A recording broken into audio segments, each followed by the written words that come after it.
आपको मेहदी काज़मी अभी आपने सुबह इतनी बातें की लेकिन उन्होंने जवाब में एक भी वीडियो नहीं डाली है आपको जवाब देने के लिए कि आपने उन पर कितने गलत इल्ज़ाम लगाए हैं। और जब आपने कुरान पाक उठाया था और मेहदी काज़मी ने भी उठाया था, सबसे पहले उन्होंने कहा था कि आप मेरी बेटी हो और ऐसी कोई बात नहीं है और मेरे पर जो इल्ज़ामात हैं वो गलत हैं, तब आपने भी कुरान उठाया था और आपने ये कहा था कि ठीक है आइंदा से अब मैं इस बारे में कोई भी बात नहीं करूँगी, मैं आपको आपकी बेटी बन के दिखाऊंगी और सिर्फ जो अपडेट होगी 2000 केस के बारे में मैं सिर्फ वो दूंगी। तो क्या आपने कुरान की झूठी कसम खाई? ठीक है, आपने फिर वही बातें की हैं, वही गलत इल्ज़ाम लगाए हैं FIA के केसेस से लेकर और उनकी करैक्टर पे इल्ज़ाम लगाए हैं और अजीब अजीब बातें की हैं। तो क्या आपने कुरान की झूठी कसम उठाई थी जो अब आप दोबारा वो अपनी कसम भूल कर दोबारा से आपने मेहदी काज़मी के बारे में इल्ज़ाम लगाए हैं और कि भी उनकी बेटी ऐसे कह रही है, ऐसे कह रही हो, ये बात ऐसे नहीं ऐसे है? तो प्लीज़ आप इस बात का भी जवाब ज़रूर दीजिएगा कि क्या आपने कुरान की झूठी कसम खाई थी। Welcome back to my channel. कैसे हैं आप सब लोग? और अभी आपने ज़ुरैया मैम का क्लिप देखा, एक क्लिप मैं आपको और दिखाना चाहती हूँ और सबको मुबारकबाद देना चाहती हूँ। तो बहुत बहुत मुबारक हो सबको। आप ये क्लिप देखेंगे आपको सब कुछ पता चल जाएगा। तो आइए मेरे साथ ये क्लिप देखें।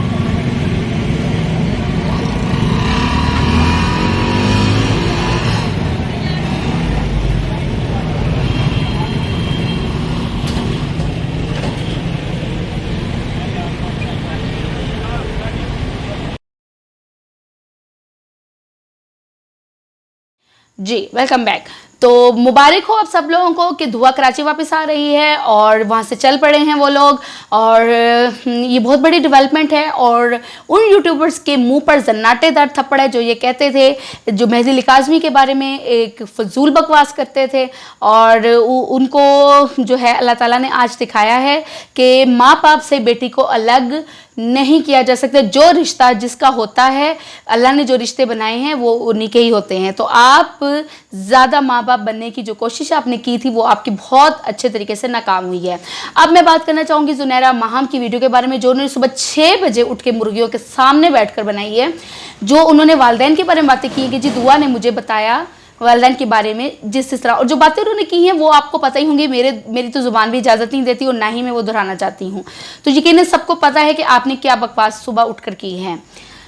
तो उसके बारे में बात ये करना चाहूँगी कि आपको ये बातें पब्लिकली करने की क्या ज़रूरत थी अगर ये बातें सच है। अव्वल आपको हर कोई झूठा समझ रहा है क्योंकि अभी तक मैंने आपकी जो वीडियो देखी उसमें एक भी कमेंट नहीं आया जिसमें आपने कहा है कि मुझे कमेंट बॉक्स में बताइए, क्योंकि सब लोग आपको झूठा समझ रहे हैं, इसलिए किसी ने भी आपको कमेंट करने की ज़रूरत ही महसूस नहीं की क्योंकि उनको पता है कि सच्चाई क्या है। और कोई भी वालिदैन इस तरह का नहीं होता जिस तरह का आपने उनको बनाकर अपनी वीडियो में बताया है कि उसके वालिदैन ये कहते थे और वो कज़न था और इस तरह से था। और मेहदी काज़मी के बारे में जो आपने किया, कोई भी वालिदैन इस तरह के नहीं होते हैं। और अगर आप ये बातें उन पर इल्ज़ाम लगा रही हैं तो किसी ने भी आपको सच्चा नहीं समझा। बिल फ़र्ज़ अगर आप कहती हैं कि मुझे दुआ ने बातें बताई और ये बातें सच है, अगर फ़र्ज़ कर लिया जाए तो दुआ की कौन सी बात है जो सच थी, जो जिसकी बिना पर आप हमें आज ये इतनी इंतहाई गिरी हुई बातें बता रही हैं। दुआ ने पहले कहा मेरी उम्र 18 साल है, फिर वो 17 पे आई, फिर वो 16 पे आई, जबकि वो 15 से भी कम उम्र है। एक झूठ दिए, तब आपने क्यों नहीं उसका झूठ पकड़ा? फिर उसने कहा कि मैं लाहौर आई हूँ, कराची से मैं लाहौर आई हूँ टैक्सी में बैठ कर, जबकि वो टैक्सी में बैठ कर नहीं आई, उसको जहीले उसकी CDR से भी सब कुछ, वो सब कुछ भी सबके सामने आ चुका है। तो आपने ये झूठ क्यों नहीं पकड़ा दुआ का? ठीक है, अब अगर दुआ ने आपको ये बातें बताई तो इसमें क्या सबूत है आपके पास कि इन सब बातों में सच्चाई है और दुआ सच बोल रही है या आप सच बोल रही हैं? क्या आपके पास कोई सबूत है या आपने अपनी आंखों से देखा?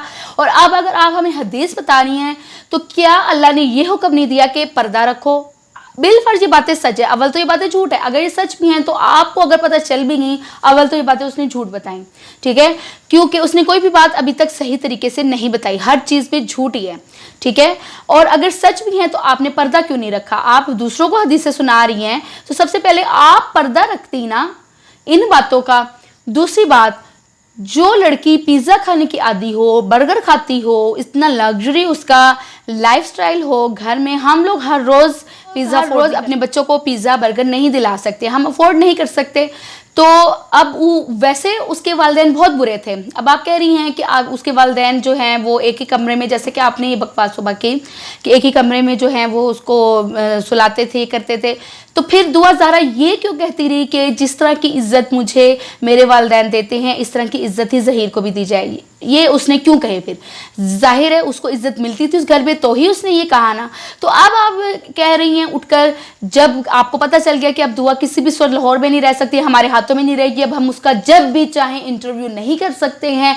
जैसे कि अब अपने व्लॉग्स में कहती थी, हम जाना जब दिल चाहेगा, हम जब हमारा दिल करेगा हम इंटरव्यू करेंगे, हमें कोई नहीं रोक सकता। अब आप को रोकने वाले आ गए हैं और अब आपको पता है कि आप उसका इंटरव्यू नहीं कर सकती हैं, इसलिए अब आप ये सब कुछ कह रही हैं कि आपका एक आखिरी हरबा है जो कि ये भी नाकाम हो चुका है। क्योंकि लाहौर से जब कराची दुआ को मुंतकिल करना था अभी थोड़ी देर पहले, तो सुबह से रात इसलिए हुई है क्योंकि आप लोगों ने खाम वो जो आपका एक एडवोकेट है जिसको आपने ये कहा है कि जी अब ये इस केस को लीड करेंगे, उन्होंने एक नाकाम कोशिशें की हैं कि जी ऐसे हो जाए वैसे जो छोटी मोटी उनके रोड़े अटकाने की कोशिश की है कि जी दुआ जो है वो कराची ना जाए, लाहौर में रहे। खामखा जो है उस चीज़ को लंबा किया है कि जी ये कागज़ लेके आए, वो कागज़ लेके आए। तो अली जाफरी साहब तो जो हम समझते थे कि जी आप भी कहती थी और वो खुद भी कहते थे मैं आ गया तो मैं ऐसे कर दूंगा और मेहदी काज़मी का मैं फलाना कर दूंगा और मैं परखचे उड़ा दूंगा। हम तो समझे कि पता नहीं क्या हो जाएगा।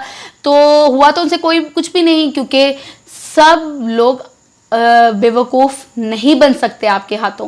तो अली जाफरी साहब ने जो करना था वो कर लिया है, अब उनका कुछ भी इसमें नहीं चलना। और जितनी उन्होंने आज के दिन में रोड़े उटकाने थे वो उटका लिए हैं और सुबह से रात कर दी है, बस उन्होंने यही किया है और इसके अलावा वो कुछ कर भी नहीं सकते थे, क्योंकि ऊपर से जो ऑर्डर थे वो इंतहाई सख्त थे और आवाम का प्रेशर इतना ज़्यादा है कि आप लोग अपनी मनमानी अब कर नहीं सकते, ठीक है। और पुलिस भी इसके आगे बेबस थी, इसलिए पुलिस अब लेकर जा चुकी है दुआ को कराची। तो आप लोग अब हाथ मलते रह जाएं और अफसोस करें, और आपकी तो अब सांसें अटक गई होंगी कि अब मैं कैसे इंटरव्यू करूँगी, अब मुझे डॉलर्स कैसे आएंगे, मेरे सब्सक्राइबर्स कैसे बढ़ेंगे और मेरे व्यूज़ कैसे बढ़ेंगे, ठीक है। अगर आपको इतना ही दर्द दिल है दुआ के लिए, उस दिन भी आप इसके लिए चूड़ियाँ और कोल्ड ड्रिंक्स, उसकी माँ ने की जो मदर है उसने कि आप होती कौन है, माँ बाप उसके मेहदी काज़मी और साइमा काज़मी हैं, ठीक है, वो उसके माँ बाप हयात हैं, वो देखेंगे। आप एक यूट्यूबर हैं, थर्ड पार्टी हैं और आप यूं शो करें जैसे आप बहुत ज़्यादा उसकी सगी हैं। उन्होंने बहुत सही बात की और आपको उनका व्लॉग देखना चाहिए। मेरे ख्याल में उसी के जवाब में आपने सुबह 6 बजे इतनी गलत बातें करके ये वीडियो उनको जवाब दिया है कि मेरी औकात तो ये है, ठीक है। तो ये बात, और इसलिए उन्होंने दरख्वास्त भी दी इस बारे में, तो बहुत सही किया उन्होंने। तो जो कोई अपनी हदूद, अगर आपको इतना ही इस केस का और हर एक का इतना ही दर्द आता है तो उम्मे हानी केस भी है, आप उसको भी हाईलाइट करें। उम्मे हानी के वालिदैन कह रहे हैं हमें कोई सोशल मीडिया जो है वो सपोर्ट नहीं है, तो प्लीज़ हमें सपोर्ट किया जाए। तो आप प्लीज़ काइंडली उसको भी सपोर्ट करें, ठीक है। जितना आप दर्द दुआ ज़हरा का रखती हैं, अब आप उम्मे हानी का भी रखें, उसको भी अपने पास रखें और उससे पूछें कि भी उसके साथ क्या गलत हुआ है। उसके वालिदैन उसको वापस ले जाना चाहते हैं, आप उसकी भी मदद करें, फिर हम मानेंगे कि आप हर एक के लिए बहुत ज़्यादा दर्द दिल रखती है। आपको पता है कि इस केस दुआ ज़हरा की वजह से आपको बहुत सारे व्यूज़ आते हैं, बहुत सारे डॉलर्स आते हैं, आपको आपकी ट्रैफिक बहुत अच्छी आ रही है यूट्यूब पे, तो आपको है कि अब मैं इससे थोड़ा सा और कमा लेती, थोड़ा सा और कमा लो, थोड़ा सा और कमा लो। इस तरह से करते करते आपने केस को बहुत ख़राब किया। जबकि आपका आज शाहिद हुसैन ने भी यही कहा है कि जिनका इस केस से कोई लिंक नहीं था उन्होंने इस केस को ख़राब करने की बहुत कोशिश की है। तो अल्लाह ताला जो है, अब आपने सुबह भी जो कहा है, आपकी बातें सुन के हमारी वो ज़ुबान इजाज़त नहीं दे रही कि हम वो बातें दोबारा दोहराएं जो बातें आपने की हैं। तो इंसान को जो है ना अपने मकफ़ात अमल से डरना चाहिए।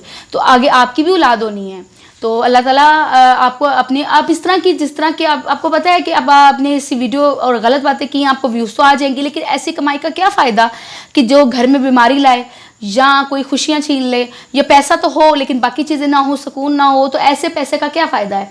तो किसी किसी की आहें लेके, किसी के आंसू लेकर और गलत बातें इल्ज़ाम लगाकर अल्लाह सब देख रहा है। तो और अगर ये बातें सच भी थी तो आपको पर्दा रखना चाहिए था। इसलिए पब्लिकली आपको किसी ने इजाज़त नहीं दी किसी का इस तरह से आप करें। तो ठीक है, एक केस की हद तक, एक अपडेट की हद तक आप ज़रूर रहें, लेकिन एक न्यूट्रल होकर अपना व्यू आप दें। आप इस तरह से किसी के भी बारे में बात नहीं कर सकती। तो हम सबको बहुत ही अफसोस हुआ कि व्यूज़ की खातिर और पैसों की खातिर आपने किस हद तक गिर गई हैं, कि आपने कैसे कैसे इल्ज़ाम उन माँ बाप पर लगाए हैं। और दुआ ज़हरा की जहाँ तक आप बात करती हैं, तो मैं यही बात आपसे पहले भी कर रही थी कि वो बच्ची पिज़्ज़ा खाती है, बर्गर खाती है, उसकी आप खुद कह रही थी कि साइमा काज़मी ने कैसी उसकी तरबियत की है कि वो रोटी नहीं खाती। यानी आप ये देखें कि उसको कितना पैम्पर रखा हुआ था उन्होंने। तो क्या वो माँ बाप इतने बुरे होंगे जो अपनी बेटी को इतनी सहूलतें देते हैं, उसको खाने पीने की सहूलत है, रहने की सहूलत है, अगर घर छोटा है बड़ा है इससे आपका इशू नहीं होना चाहिए, ठीक है। हर कोई बहुत बड़े घर में नहीं पैदा होता, यहाँ हर कोई जो है वो रोज़ बर्गर पिज़्ज़े नहीं खाता। आम तौर पर जो आम अवाम और आम जो मिडिल क्लास लोग हैं वो अपने बच्चों को सब्जी दाल सब कुछ देते हैं, ठीक है। तो इसमें ये उनका कोई माँ बाप का कसूर नहीं हो जाता कि वो अपने वालिदैन को जो है वो पूरा अपने बच्चों को जो है वो पूरी चीज़ें दे नहीं सक रहे हैं, तो इसमें वालिदैन का कोई कसूर नहीं होता है, ठीक है। अब आप गलत तरीके से और नाजायज़ तरीके से अपने बच्चों को दिलाएंगी, लेकिन हर कोई तो नाजायज़ काम नहीं करता कि प्लीज़ आप अपने ऊपर तवज्जो दें। आपको भी बहुत काउंसलिंग की ज़रूरत है और आपको इस चीज़ की बहुत ज़रूरत है कि आप सही को सही और गलत को गलत कह सकें, ठीक है, और गलत चीज़ को प्रमोट ना करें। प्लीज़ ये ट्रेंड सेट करने की जो आपने इस दफ़ा कोशिश की है, इसको पूरी आवाम ने मिलकर नाकाम बनाया है। और जैसे ही आपको पता चला अपनी नाकामी का और ये पता चला कि दुआ ज़ारा अब लाहौर में नहीं रहेगी, अब वो कराची जा रही, तो आपने जो कोई आपके बारे में वीडियोज़ बनाता रहा है या आपको तंबीह करता रहा, आपने उनको नेगेटिव कमेंट्स भिजवाएं, जैसे कि मुझे भी आए हैं। तो आपके नेगेटिव कमेंट्स से हमें कोई नुकसान नहीं होने वाला, ठीक है। जितने मर्जी आप नेगेटिव कमेंट्स करवाएं कि जी आपने वीडियो इस तरह की बनाई, कुछ इसमें कुछ समझ नहीं आ रहा और ऐसे नहीं हो रहा, और जुनैरा हम बहुत फ़र्क नहीं पड़ता है। तो फ़र्क आपको पड़ेगा क्योंकि आपकी ज़ुबान ने गलत अल्फाज चुने हैं और गलत अल्फाज बोले हैं। तो अल्लाह ताला आपको भी हिदायत दे और दुआ को अपने ज़ुबान में रखे और अल्लाह करे जैसे वो दारुल अमान कराची के दारुल अमान में जा रही, इसी तरह से एक दिन हम ये खबर सुने कि वो अपने घर अपने माँ बाप के पास वापस आ गई है, और उस दिन हम सब के लिए खुशी का दिन होगा और आपके लिए जो है वो इबरत का मुकाम भी वैसे होगा कि आपने कितना ख़राब करने की कोशिश की है, लेकिन अल्लाह ताला ने जब किसी को वापस अपने मतलब औलाद को अपने वालिदैन से मिलाना हो और अल्लाह ने कोई फ़ैसला कर लिया हो तो उसको कोई रोक नहीं सकता। और अब भी अल्लाह ने जो फ़ैसला कर लिया था तो उसको आप रोक नहीं सके, क्योंकि आपकी मर्ज़ी के मुताबिक पूरी दुनिया नहीं चलेगी। जो आपके व्यूज़ है यकीनन ज़रूरी नहीं है कि वो हर एक के व्यूज़ हों, हर कोई आपकी तरह सोचे। तो आप अपनी सोच अपने पास रखें और आज भी आप लाइव आएँ अपने टोले के साथ और देखते हैं आज आप कौन सा झूठ बोलते हैं। तो हमारी तरफ से अल्लाह हाफ़िज़।